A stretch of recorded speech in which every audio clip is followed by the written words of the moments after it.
Hi, my name is Blake, and this is my podcast, Blake is Talking, where today we're kind of talking about body insecurities and just insecurities in general, and the concept of shame and what that means for me and how I've kind of moved on from these things.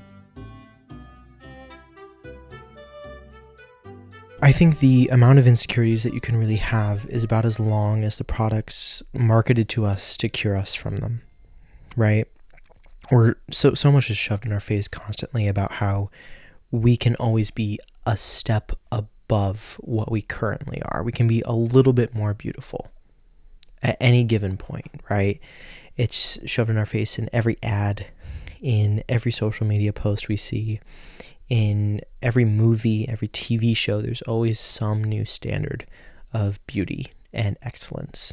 This is kind of normal in human society. We constantly are like, ooh, look at this shiny new unobtainable thing that we want everybody to look like, right? I like to reference the Victorian era a lot for this because we're putting lead on our faces, baby. We're just to look a little more pale, right? We're getting all nice of all some nice yummy little cancers just to look a little more pale, right? We have these extravagant gowns and all of these new kind of makeups and hair and all of that, which I think has really, affected our society now as well, if we kind of reflect a little bit. But my own personal journey with insecurity has been pretty long. And if you watch my last episode on surviving main character syndrome, I kind of talked and touched on it a little bit, where I was like, hey,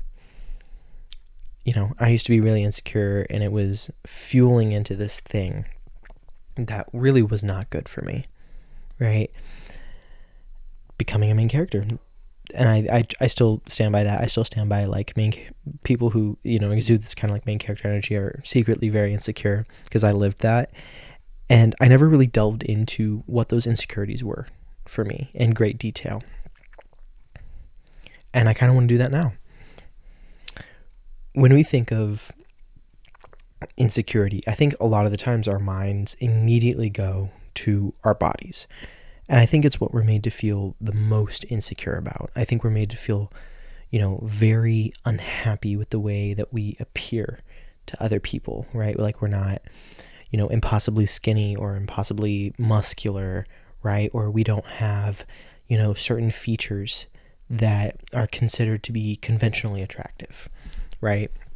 I don't know if you remember, and I don't know if this is still going on because I've kind of disconnected from this side of the internet, but the whole looks maxing trend, where it's like, guys, you're gonna have to do this right now to have the positive canthal tilt with the sharpest jawline in the world. You need to do your mewing exercises, okay? If you have no idea what I'm talking about, I'm probably speaking an alien language to you. You're probably like, what the hell is mewing? I honestly don't know. I know it was really popular there for a bit, and people were like, yeah, this is going to make you more attractive if you do it every waking hour of your life for the next 12 years. And I clocked out after that because I was like, sorry, I'm scared of commitment. I can't do that. Sorry, that's too much work. But yeah, no, I think it kind of died off there for a bit. But I think it's kind of reflective of the insecurities that a lot of people hold. I don't have the sharpest jawline, right? I have a pretty soft and very round face, and that's insecurity number one, my round face, right? I feel like, right now, especially when I was just talking about that looks maxing trend, right? It was really pushing this idea that having these boxy, angular faces was this kind of standard for beauty, right? And for that, obviously for men, that was kind of what it was. But for women, I've always noticed that pointier faces, kind of diamond shaped faces, have always been a little more popular when it comes to media and such. But yeah, no, I was kind of insecure about how my face looked for a long time. And I do kind of have a little bit of a baby face. I eventually grew in facial hair. I started growing it in when I was 16. Did not look good there for a bit. Ooh, I look back at photos and I was like, that is, you need a little trim there, buddy. And I take better care of it now. It doesn't look great right now because it's been like I think a week since I've done anything to it. But like, hey, I'm growing different stuff in right now. Okay, so don't judge me.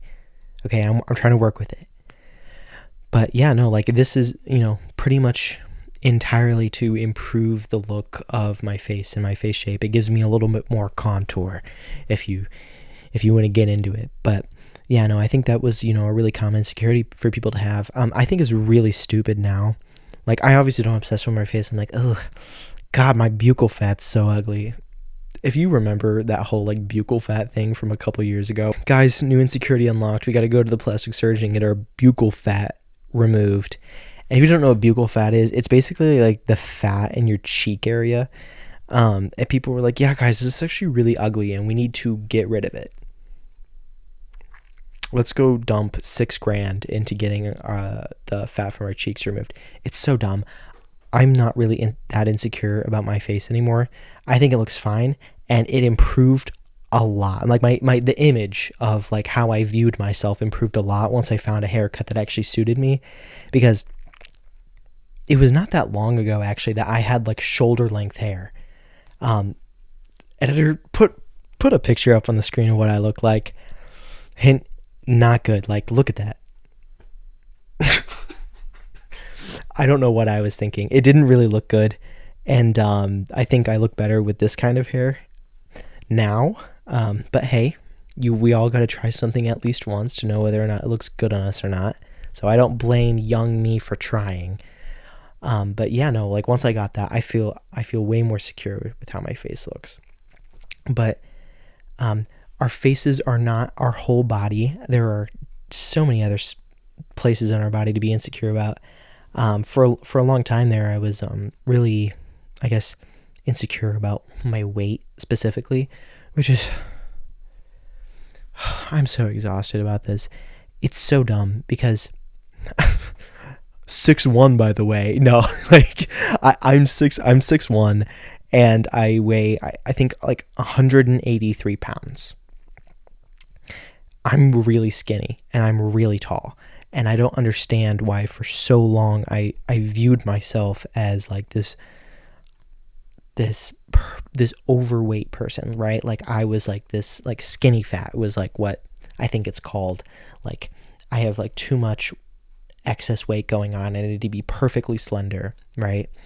And I kind of grew up in this era of like Pinterest it boys where you're like really tall, really thin, you're like, you're that lean muscular, but you're not too like bulky muscular, right? You have like these aesthetic clothes, you have like you have like this perfect skin, right? And it's this whole aesthetic based around that kind of image, right? And I don't have perfect skin. Actually, a lot of people don't know this, but I was born with like a birthmark where like half of my torso, like from my belly button to my spine on like one side completely, is a different shade of melanin than the rest. And it's not like a huge thing. I'm not like two different races under this, right? Like it's like a shade different, and it's way more prominent in the summertime. But yeah, like I don't have this like perfect skin. I have all of these like irregularities. It's called hyperpigmentation. It's the opposite of vitiligo. I have other random spots on my skin that have different patches of melanin. I get it from my dad. And I used to be really, really insecure about it for a while. And it also causes me to have like a lot of like moles on my body, which I also, like specifically when I was younger, was really insecure about. And two things kind of changed. When it came to the moles, I have specifically 3 of them along my cheekbone that I used to be, like I would used to try and hide because I thought they were really ugly. And one day, I forget who said it to me, but whoever said it, thank you so much. They're like, moles are kind of like the constellation of your skin. Like I was blown away. I was blown away by that. And I'm like, no, this is like actually true. Like this is really like the constellation of my skin. And I looked at myself so much differently. And I was like, these are actually kind of cool and they make me like very unique. And I never used to be super self-conscious of like the whole hyperpigmentation thing until like right around puberty started, when you start to notice your body more. And then I was like, this is kind of weird. Maybe I should keep my shirt on. I don't think like that anymore. I actually like will point it out to people. I'm like, hey, did you know I have this? Like, fun little fact, half my body is a different color than the other, right? Like, that's just like a fun conversation starter. And yeah, I'm not really insecure about it anymore. But those were like some really easy insecurities to overcome. And then like kind of after that was like the whole weight thing, and that was so much, it was so much more tied to my identity, and it was so much harder to overcome because it wasn't something that you could just escape by like putting clothes on or brushing your hair over it. Like it was something that, you know, you looked at yourself in the mirror and you're like, ew. Which makes me like, looking back, that makes me really angry.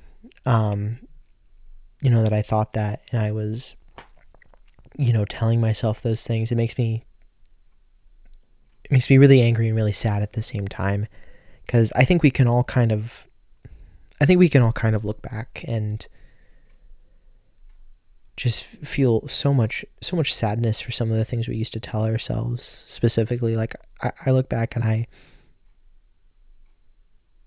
do get really sad, because, you know, I told such like a beautiful young boy, you know, how ugly they were when they looked in the mirror.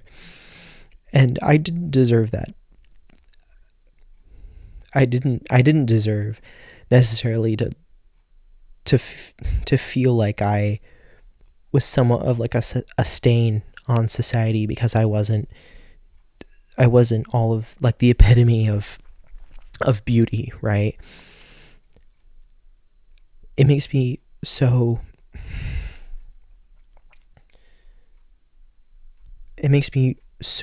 angry that I told myself those things all of those years. But, you know, I'm also filled with like this like sense of relief knowing that I was able to move past that, right? I was able to move past the shame of that and the unhealthy behaviors that surrounded it, because like for a good while there, I would shame myself so hard for being overweight, right? That I would severely restrict what I was eating. And it wasn't just like, oh, I stopped eating cookies and like stuff like that. Like I cut out sugars and refined carbs and everything that I loved, that I love to eat, that I love to share with my friends and family. I cut all of that out. And instead, I started eating only what I consider to be healthy. And, you know, this to you may sound like a great change, but it came out of like such a horrible negative part of myself that made it so unhealthy. And that was kind of like the first stage of it. Like I cut out the things that I loved, right? And then the next stage was I stopped eating. Like I started counting my calories to make sure that I wasn't eating a penny over what I should be, right? And typically when you're kind of like calorie counting and you're trying to lose weight that way, first of all, it doesn't work and it doesn't stick unless you're committed to it for years. And that's really hard. And the moment you stop, it comes back, right? But the recommended for weight loss is like 70 to 80% of what your daily intake should be.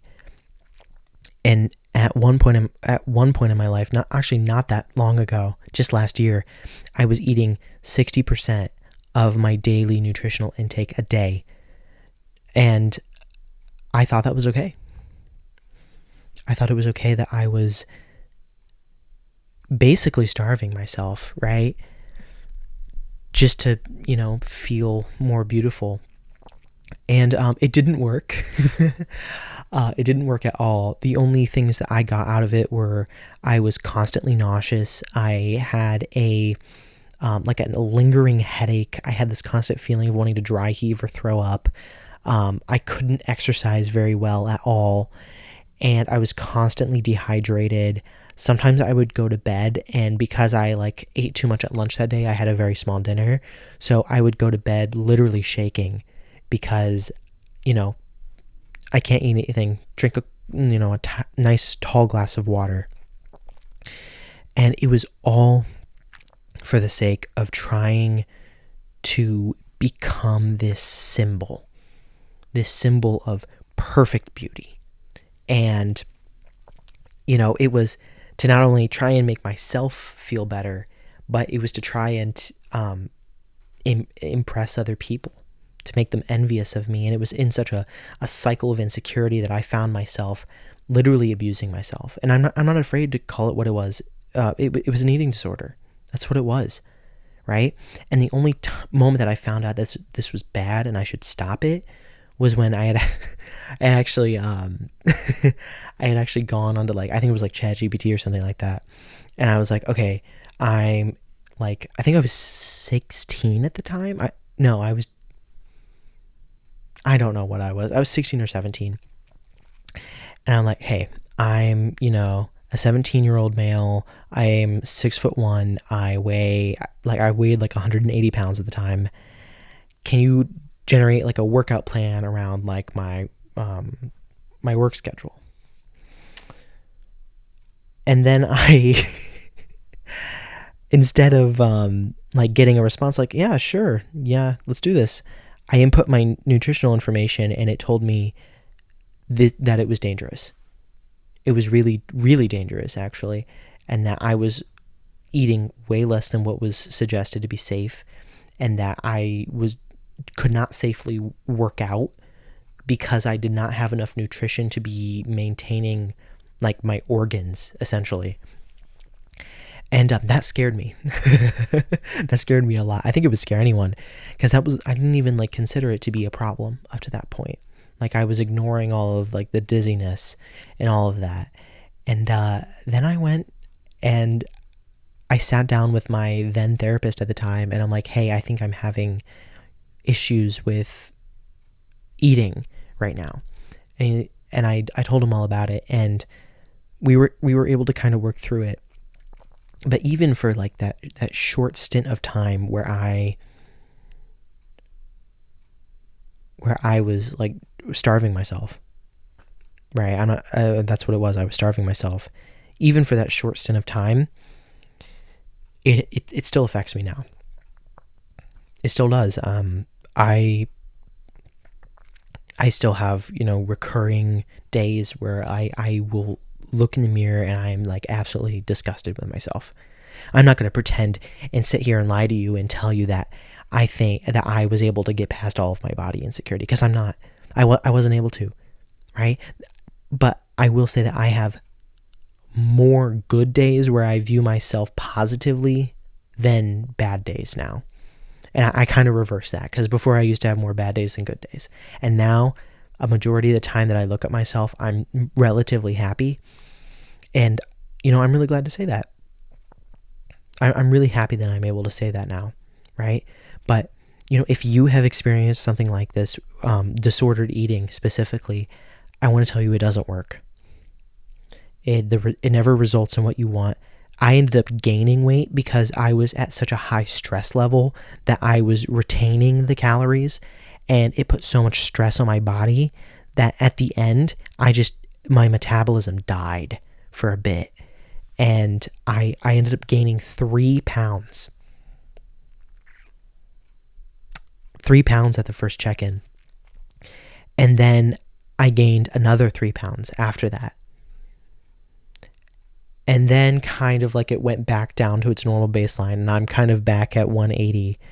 But it's like I tried so hard to get to, I think I wanted to get to 170, and I ended up going in the complete opposite direction. I was nearing 190, and it backfired so hard.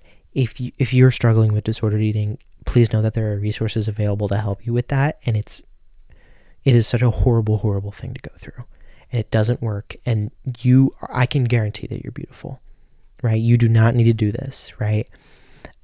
I lied to myself for so long thinking that, you know, I needed to do this to be beautiful, and it's not true, right? Insecurity lies to us. And that's kind of what I want to talk about next. I want to talk about how insecurity lies to us and tells us that we need to take immediate action physically to be able to feel better about ourselves. And it's not true at all.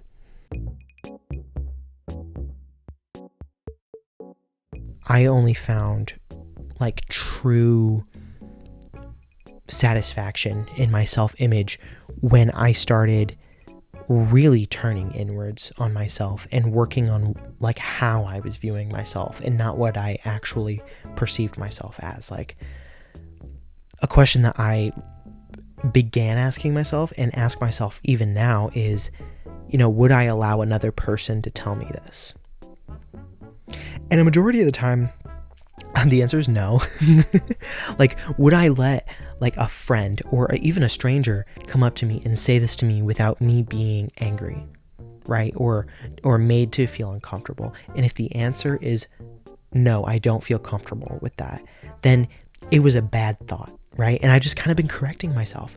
I'm like, my cheeks don't look good right now. I'm like, whoa.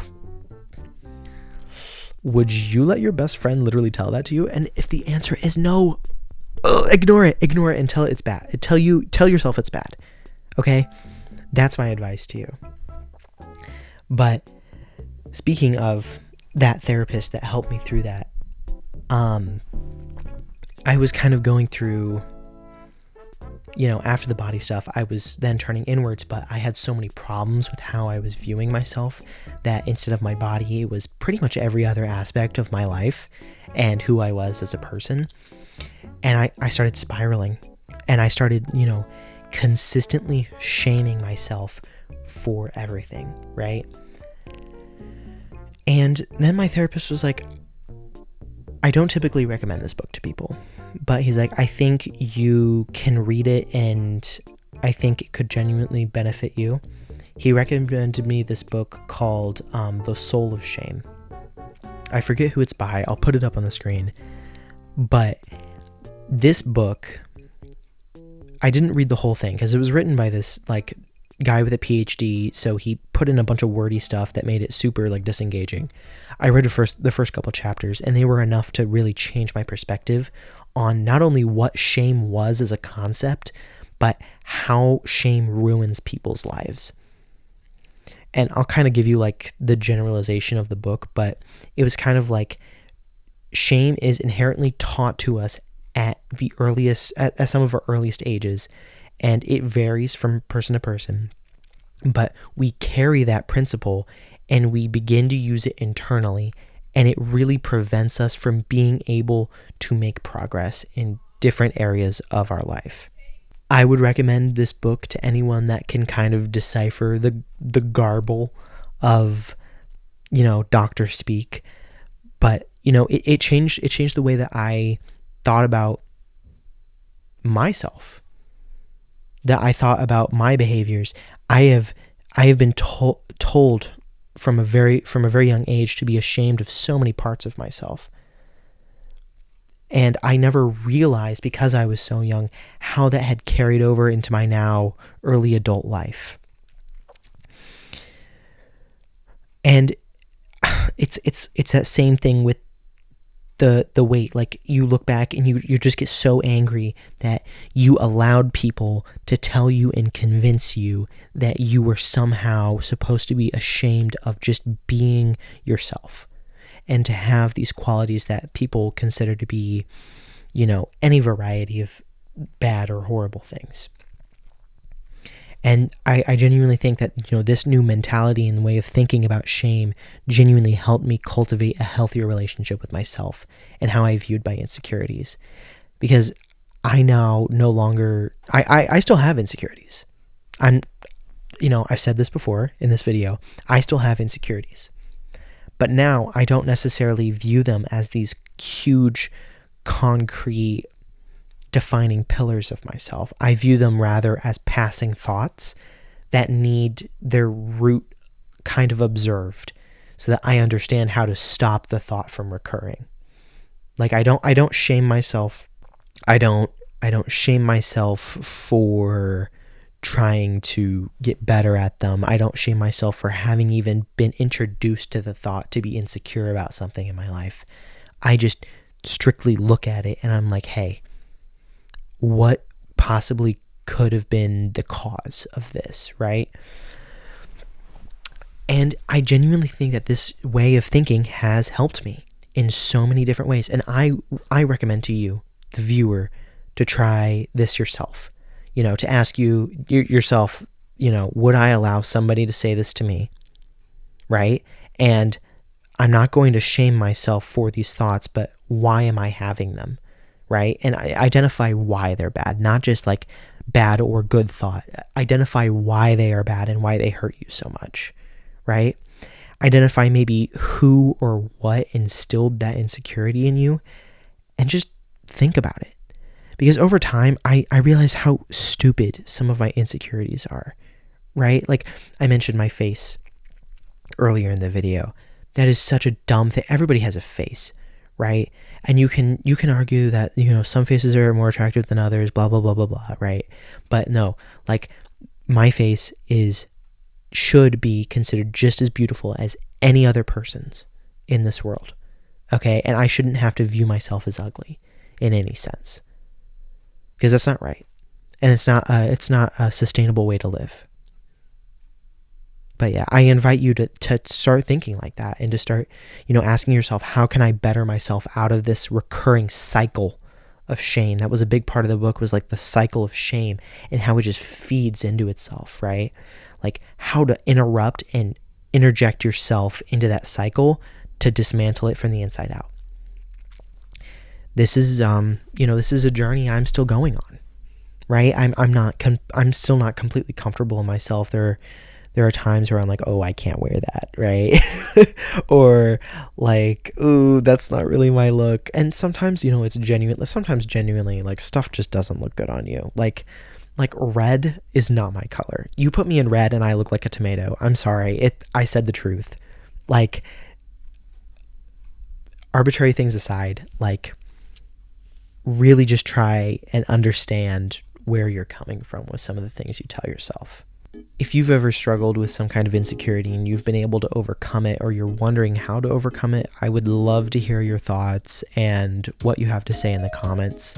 I really hope you enjoyed this episode. Again, my name is Blake, and this is Blake is Talking. And if you want to see me and support more of my content, I'm still a really new channel, so I would appreciate a subscribe. Make sure to like, comment as well, and share the video if you enjoyed it. All of these things help the algorithm push the video out so more people can see it. But anyways, remember that you're beautiful and you are loved, and I will see you some other time.